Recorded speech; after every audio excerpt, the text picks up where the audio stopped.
அனைவருக்கும் வணக்கம். Doctor APJ free coaching centre ஒவ்வொரு வாரமும் இலவச ஆன்லைன் தேர்வை நடத்தி வருகிறது.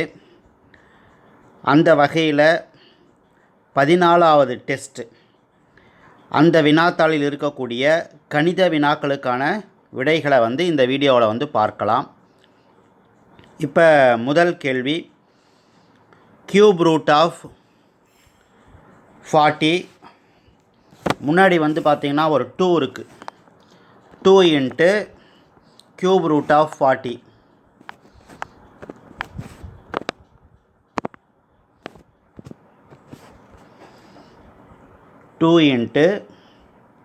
Cube root of 40 plus 3 into cube root of 625 minus 4 into cube root of 320. இதான் ஆக்சுவலாக கொஸ்டின்னு. இதில் பார்த்திங்கன்னா கொஸ்டின் டைப் பண்ணும் பொழுது மேத்தமெட்டிக்கல் சிம்பிள்ஸ் யூஸ் பண்ணி கொஸ்டின் டைப் பண்ணியிருக்கணும். அந்த கியூப் ரூட்டை பார்த்திங்கன்னா 3√40ன்ற மாதிரி இருக்குது இந்த இடத்துல. ஓகேங்களா? ஸோ அதை நீங்கள் கொஞ்சம் கவனிச்சிக்கணும். சரி, இப்போ இந்த 2 அப்படியே வச்சுக்கிட்டு 40 எப்படி எழுதலாம் அப்படின்னா 8 பெருக்கல் 5ன்னு எழுதலாம். இந்த 8 எப்படி எழுதலாம்னா 2 கியூப் அப்படின்னு எழுதலாம். ஓகேவா? கியூப் ரூட்டுன்னும் போது 2 கியூப்பில் வெளியில் எடுத்தோம்னா ஒரு 2 வரும். ஸோ அப்போ 2 இன்ட்டு 2 கியூப் ரூட் ஆஃப் மீதி 5 மட்டும் வரும். இந்த 5 இருக்கு இல்லையா, அதை அப்படியே எழுதிக்கிறோம். அடுத்தது ப்ளஸ் 3 இன்ட்டு, அதே போல் 625 எப்படி எழுதலாம் அப்படின்னா 125 இன்ட்டு 5ன்னு எழுதலாம். 125 எப்படி எழுதலாம்னா 5 கியூப்னு எழுதலாம் இன்ட்டு 5. சரியா? இந்த 5 கியூபை நம்ம வெளியில் எடுக்கிறப்போ ஒரு 5 வரும். மீதி கியூப் ரூட் ஆஃப் 5 அப்படியே போட்டுக்கலாம். அடுத்தது மைனஸ் 4 இன்ட்டு இந்த 320 எப்படி எழுதலாம் அப்படின்னா 64 இன்ட்டு 5ன்னு எழுதலாம். 64 எப்படி எழுதலாம்னா 4 கியூப்னு எழுதலாம். ஸோ அப்போ 4 கியூபை கியூப் ரூட்லேருந்து வெளியில் எடுக்கிறப்போ ஒரு 4 வரும். Cube root of 5.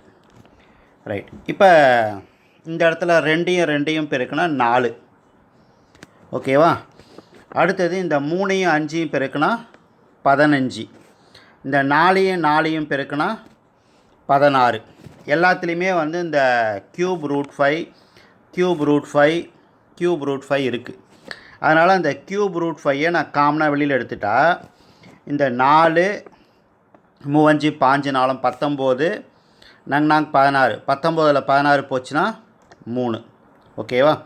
ஸோ அப்போ ஆன்சர் 3 கியூப் ரூட் ஆஃப் 5. இந்த ஃபஸ்ட் ஆப்ஷன் தான் ஆன்சர். அவ்வளோதான். சரியா? கொஞ்சம் பொறுமையாக பாருங்கள், புரியும். ஓகேவா? அடுத்தது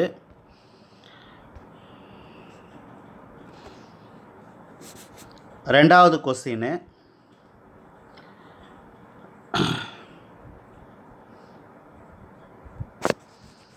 ஸோ ரெண்டாவது கொஸ்டின் இது பார்த்தீங்கன்னா question 9th root of 8 divided by 6th root of 6. இதான் கொஸ்டின் ஆக்சுவலாக. இப்போ nth ரூட் அப்படின்னா என்ன? இப்போ வெறும் ஸ்கொயர் ரூட் போட்டோம்னா என்ன அர்த்தம்னா பவர் 1/2ன்னு அர்த்தம். இதே கியூப் ரூட் அப்படின்னா என்ன அர்த்தம்னா பவர் 1/3ன்னு அர்த்தம். அப்போ 9னா என்ன அர்த்தம்னா பவர் 1/9ன்னு அர்த்தம். இங்கே 6 இருக்கிறதுனால பவர் 1/6ன்னு அர்த்தம். ஸோ இதை மட்டும் நீங்கள் ஞாபகம் வச்சுக்கிட்டா போதும். ஸோ இதுக்குரிய ஆன்சர்ஸ் இப்போ பார்க்கலாம். ரைட். இப்போ இந்த இடத்துல நான் ஒர்க் அவுட் பண்ணி காட்டுறேன். ஃபஸ்ட்டு 9th ரூட் ஆஃப்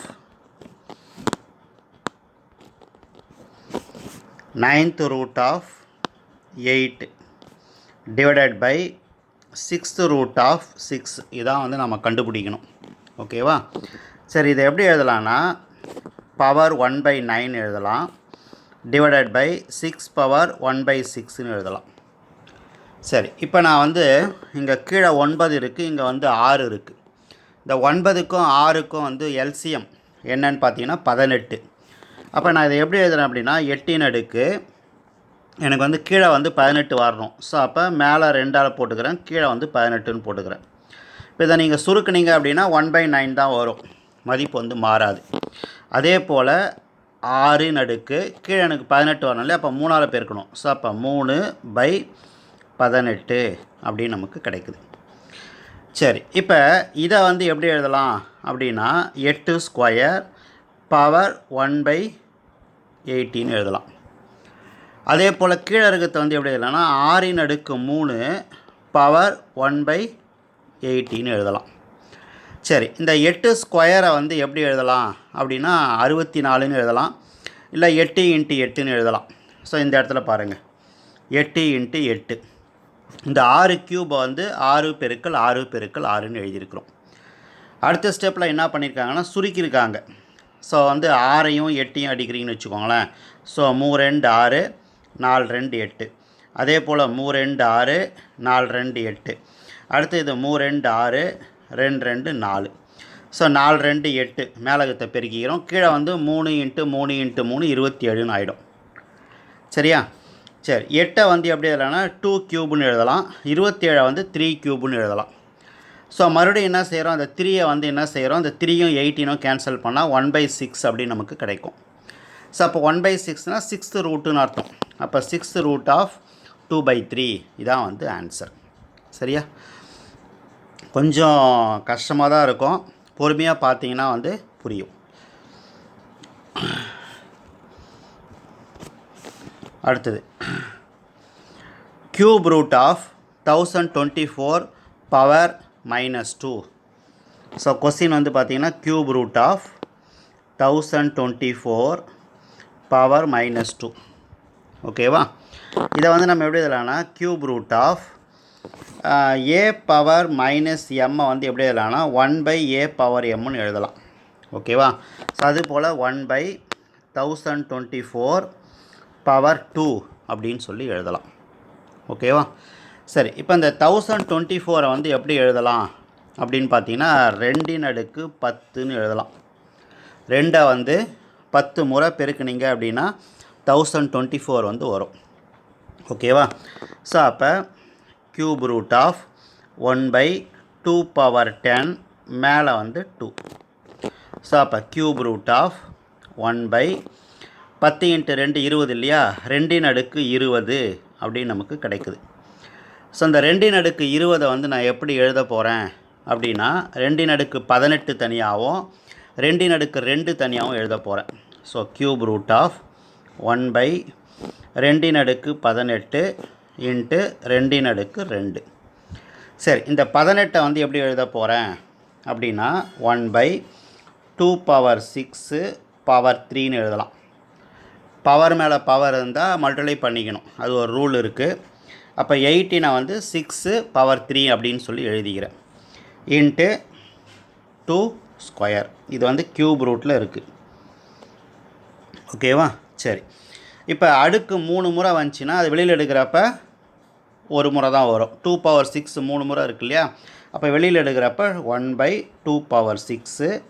அடுத்தது கியூப் ரூட் ஆஃப் 1/ இந்த 2 ஸ்கொயர் வந்து 4ன்னு ஆகிடும். ஓகேவா?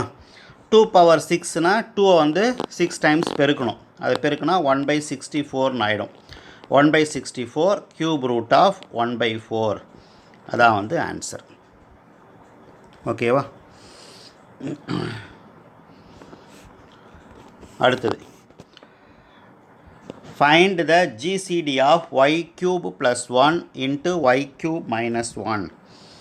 ஆக்சுவலாக இன்ட்டு கிடையாது, அது கம்மா போட்டிருக்கணும். சரியா? சரி, இப்போ a³ + b³ இந்த ஐடென்டிட்டிஸ் வந்து நம்ம எப்படி எழுதலாம்னா a + b × a² - ab + b² அப்படின்னு எழுதலாம். அதே போல் a³ - b³ எப்படி எழுதலாம்னா a - b × A square plus AB plus B ஸ்கொயர்னு எழுதலாம். ஸோ இங்கே ஏபிக்கு பதிலாக ஒய் ஒன்றுன்னு கொடுத்துருக்குறாங்க, அவ்வளோதான். ஸோ அப்போ ஃபஸ்ட்டு இருக்கிறது எப்படி எழுதலாம் அப்படின்னா Y plus 1 into Y square minus Y plus 1ன்னு எழுதலாம். அடுத்து செகண்டாக வந்து Y minus 1 into Y square plus Y plus 1ன்னு எழுதலாம். ஜிசிடினா பொதுவாக இருக்கிறது. ஸோ இந்த ரெண்டுத்துலையும் எதுவும் பொதுவாக இருக்குன்னு பார்த்தா எதுவும் கிடையாது. ஸோ அப்போ 1 தான் வந்து ஆன்சர். ஓகேவா? இங்கே தப்பாக கொடுத்துருக்குறாங்க. இதை கொஞ்சம் பார்த்துக்குவாங்க. அடுத்தது, ஒரு கூடாரத்தினுடைய அளவு 10 மீட்டர், 9 மீட்டர், 8 மீட்டர் என உள்ளது. அக்கூடாரத்தினுடைய சுவர்கள் மற்றும் மேற்கூரைக்கு வெள்ளையடிக்க ஒரு சதுர மீட்டருக்கு 9.50 வீதமாகும். மொத்த செலவு என்ன? சரி, இப்போ ஒரு ரூம் இருக்குது அப்படின்னா ரூமுக்கு வந்து ஒயிட் வாஷ் பண்ணணும் அப்படின்னா அது எப்படி கண்டுபிடிக்கிறதுனா அறையினுடைய சுற்றளவு இன்ட்டு உயரம். ஓகேவா? அறையினுடைய சுற்றளவு, அறை வந்து என்னன்னு பார்த்தீங்கன்னா செவ்வக வடிவத்தில் இருக்கும். அப்போ அறையினுடைய சுற்றளவுனா 2 into L plus B into H. ஓகேவா? இது 4 சுவருக்கு. அதுக்கப்புறம் வந்து மேற்கூரைக்கும் ஒயிட் வாஷ் பண்ணணும்னு சொல்லியிருக்கிறாங்க. மேற்கூரைனா செவ்வக வடிவம். ஸோ அப்போ ப்ளஸ் எல்பி இதான் வந்து மொத்த ஏரியா. இப்போ 2 இன்ட்டு எல் வந்து 10, பி வந்து 9, 10 9 கூட்டினா 19 பெருக்கல் ஹெச் வந்து 8 ப்ளஸ் இந்த எல்லையும் பியும் பெருக்குனா 10 9 பெருக்குனா 90. சரி, ஈர் 19 எவ்வளோ? 38.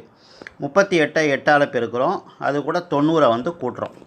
ஸோ 8 8 64, மீதி 6, 8 3 24 30, 304 ப்ளஸ் 90 394. ஓகேவா? ஸோ இவ்வளோ தான் மொத்த ஏரியா. இதுக்கு வந்து காஸ்ட் எவ்வளோ கொடுத்துருக்காங்க அப்படின்னா 9 ரூபா 50 காசு அப்படின்னு சொல்லி கொடுத்துருக்குறாங்க. ஸோ அப்போ இந்த 394 950ஆல் பெருக்கிறோம். ஓகேவா? 5 20, 5 9 45 47, 5 3 5 19, 9 36, மீதி 3, 9 9 81 3 84, மீதி 8, 9 3 27 8 35. ஸோ 0 7 6 13, 9 4 13 1 14, 5 1 6 1 7 3, ஒரு ஸ்தானம் தள்ளி புள்ளி வைக்கிறோம். ஸோ அப்போ 3743 அதான் வந்து ஆன்சர். அடுத்தது, ஒரு மீன் தொட்டியானது 3.8 மீட்டர், 2.5 மீட்டர், 1.6 மீட்டர் என்ற அளவுகளை உடையது. இந்த தொட்டியானது எத்தனை லிட்டர் கொள்ளும் அப்படின்னு சொல்லி கேட்குறாங்க. ஸோ மூணுத்தையும் அப்படியே பெருக்குவாங்க, எல்பிஹெச் பெருக்கிட்டு அது வந்து கன மீட்டர் அப்படின்னு சொல்லி வரும். அதை வந்து லிட்டராக மாற்றுறதுக்கு 1000ஆல் பெருக்கிக்கணும், அவ்வளோதான். ஓகேவா? ஸோ இப்போ ஆன்சர் வந்து 3.8 பெருக்கல் 2.5 பெருக்கல் 1.6 பெருக்கல் 1000. ஸோ இங்கே 3 ஸ்தானம் இருக்குது, இங்கே 1000ஆல் பெருக்கிறோம். ஸோ அப்போ 38ன்னு ஆகிடும், இது 25ன்னு ஆகிடும், இது 16ன்னு ஆகிடும், அவ்வளோதான். இது மூணுத்தையும் பெருக்கினீங்கன்னா ஆன்சர் வந்துடும். ஸோ ஆன்சர் வந்து 15200 லிட்டர். அடுத்தது, 2 கனசதுரங்களின் பக்கங்களின் விகிதமானது 3:5 எனில் அதன் புறப்பரப்புகளின் விகிதம் என்ன? சரி, புறப்பரப்புக்கு ஃபார்முலா வந்து 4a ஸ்கொயர். இப்போ இங்கே 2 சதுரம் கனசதுரம் இருக்கு இல்லையா? அப்போ ஃபஸ்ட்டுக்கிட்ட வந்து A1ன்னு எடுத்துக்கிறேன், செகண்டை வந்து A2ன்னு எடுத்துக்கிறேன். ரெண்டுத்துக்குள்ளே ரேஷியோ கண்டுபிடிக்கணும். எனக்கு 4 4 கேன்சல் பண்ணிடலாம். ஃபஸ்ட்டு வந்து 3ன்னு போடுறோம். ஸோ 3ன்னு போட்டால் 9. அடுத்ததுக்கு 5ன்னு போட்டால் 5 வந்து எவ்வளோ? 5 ஸ்கொயர் வந்து 25. ஸோ அப்போ 9:25, அவ்வளோதான் ஆன்சர். அடுத்தது, 7 தரவுகளினுடைய சராசரி 30 என்க. ஒவ்வொரு எண்ணையும் 4ஆல் வகுக்க கிடைக்கும் புதிய சராசரியை காண்க. ஸோ இங்கே சராசரி வந்து 30ன்னு கொடுத்துருக்குறாங்க. ஒவ்வொரு நம்பர் எதால் வகுக்கிறாங்கன்னா 4ஆல் வகுக்கிறாங்க. அப்போ நீங்களும் வந்து சராசரியை 4ஆல் வகுக்கணும். ஸோ சராசரியை 4ஆல் வகுத்தா 7.5. ஸோ அதான் வந்து ஆன்சர். அடுத்தது, கீழ்கொண்ட தொடரில் அடுத்த எண் யாது? -1 6 25 62 டேஷ். ஸோ இதுக்கெல்லாம் வந்து லாஜிக் வந்து நாம் தான் கண்டுபிடிக்கணும். ஜென்ரல் ரூல்ஸோ லாஜிக்கோ கிடையாது. ஸோ நாம் ஒரு லாஜிக் கண்டுபிடிச்சி ஒரு ஆன்சர் வரும். ஆனால் கொஸ்டின் பேப்பர் செட்டர் வந்து வேறு லாஜிக் யூஸ் பண்ணி வேறு ஆன்சர் கொடுத்துருக்கலாம். ஸோ அதுதான் ஃபைனலைஸ் ஆகும். சரி, இப்போ எப்படி இதை போட்டிருக்காங்க அப்படின்னு சொல்லிட்டு ஒரு ஐடியா. இப்போ நான் வந்து n³ -2ன்னு ஒரு பொது வடிவத்தை எடுத்துக்கிறேன். இப்போ n-க்கு பதிலாக 1ன்னு போட்டால் 1³ -2. 1³ வந்து 1 தான். 1 - 2 எவ்வளோனா -1. 2ன்னு போட்டோம்னா 2³ -2. 2³ வந்து 8. ஸோ 8ல் 2 போச்சுன்னா 6. 3³ -2. 3³ வந்து 27. 27ல் 2 போச்சுன்னா 25. அடுத்தது 4³ -2. 4³ வந்து 64. 64ல் 2 போச்சுன்னா 62. ஸோ அப்போ இந்த -1 6 25 62 எல்லாத்துக்கும் ஒத்து வருது. அப்போ அடுத்தது என்ன செய்யணும் அப்படின்னா 5³. ஸோ 5³ -2. 5³ எவ்வளோனா 125. 125ல் 2 போச்சுன்னா 123. ஸோ அப்போ 123 தான் வந்து ஆன்சர். அப்போ ஒரு ஜென்ரலாக வந்து ஒரு ஃபார்ம் வந்து நான் கண்டுபிடிக்கிறேன். ஓகேவா, இந்த மெத்தடில் போட்டிருக்காங்க அப்படின்னு சொல்லிட்டு. ஓகேவா, அடுத்தது கீழ்கண்ட தொடரின் 26வது உறுப்பை காண்க. Find the 26th number of the given order. இப்போ இதுக்கும் வந்து ஏதாவது ஒரு ஜென்ரல் ஃபார்ம் வந்து நம்ம கண்டுபிடிக்கணும். 2 5 10 17. இப்போ அடுத்த டேம் கண்டுபிடிக்க சொன்னால் ஈஸியாக கண்டுபிடிச்சிடலாம். 2 கூட 3 கூட்டினா 5 வருது. 5 கூட 5 கூட்டினா 10 வருது. 10 கூட 7 கூட்டினா 17 வருது. அப்போ 17 கூட 9 கூட்டினா அடுத்தது வந்து 26 வரும். ஓகேவா, அப்படி போட்டுடலாம். இங்கே வந்து 26th டேம் கேட்குறாங்க. ஸோ இது எப்படி போடலாம்?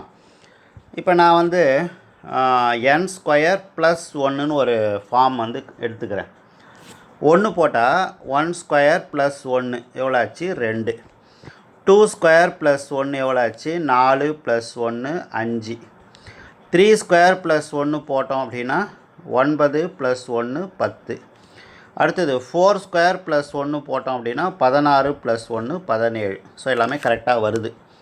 அப்போ அவங்க கேட்குறது வந்து 26th டேம் கேட்கறதுனால 26² + 1. 26 ஸ்கொயர் பண்ணோம்னா 26 × 26 6 36, மீதி 3, 6 2 12 3 5. ஸோ 52. 6 7 6 676 வருது. ஸோ 676 + 1 677. இதான் வந்து ஆன்சர். ஆனால் இந்த இடத்துல 677 இல்லை. ஓகேவா, ஸோ லாஜிக் பிரகாரம் நான் ஒரு லாஜிக் எடுத்துக்கிட்டு ஒர்க் அவுட் பண்ணுறேன். இந்த 2 5 10 17 கரெக்டாக வருது. அப்போ 26வது டேம் அப்படின்னா 26² + 1 677 தான் ஆன்சர். ஓகேவா, ஸோ இதை கொஞ்சம் பார்த்துக்கோங்க. ஸோ இப்போ இந்த வீடியோவில் டெஸ்ட்டு 14ல் இருக்கக்கூடிய கணித வினாக்களுக்கான விடைகளை வந்து நாம் பார்த்தோம்.